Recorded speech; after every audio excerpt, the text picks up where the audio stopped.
மேகலா, வாங்க. ஊர்ல இருந்து எப்போ வந்தீங்க? இன்னைக்கு தாப்பா வந்தேன். நீங்க இல்லாம ஆளுக்கு சமாளிச்சிட்டாங்களா? அதெல்லாம் நான் இல்லாம ஆளுக வேலையை சூப்பரா சமாளிச்சுக்கிட்டாங்க. நமக்கு தான் பாத்தீங்கன்னா எப்படா வர்றது, எப்படா உங்க எல்லாத்தையும் பாக்குறதுன்னு ஆயிடுச்சு.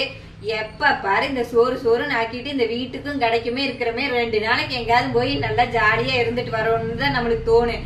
ஆனா அங்க போனோம்னா எப்ப வேணாலும் சாப்பிடலாம், எப்ப வேணாலும் எவ்வளவு நேரம் வேணாலும் தோணுங்களா, எவ்வளவு நேரம் வேணாலும் போன் நோண்டலாம். ஆனா நம்மளால சும்மா இருக்க முடியுது?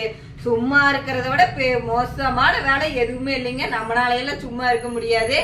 அது மட்டும் இல்ல, நம்ம ஊரு சாப்பாடு கிடைக்கணுமே, எப்படா வந்து நம்ம ஊர்ல சாப்பிடுவோன்னு ஆயிடுச்சு. ஆனாலும் பரவாயில்லைங்க, அங்க இருக்கிறவங்க எல்லாருமே ரொம்ப நல்லா பழகுனாங்க. அது மட்டும் இல்ல, அவ்வளோ தூரம் போயிருந்தா அங்கேயும் நம்மளை பாக்குறதுக்காக ஒரு ஃபாலோவர் 30 கிலோமீட்டர் தாண்டி வந்து நம்மளை பார்த்துட்டு போனாங்க. அதுவே பெரிய சந்தோஷங்க. இனிமேல் உங்களுக்கு நான் என்னென்ன வீடியோ போடுறேன்னு சொல்லியிருந்தேனோ எல்லா வீடியோவும் போடுவேன்.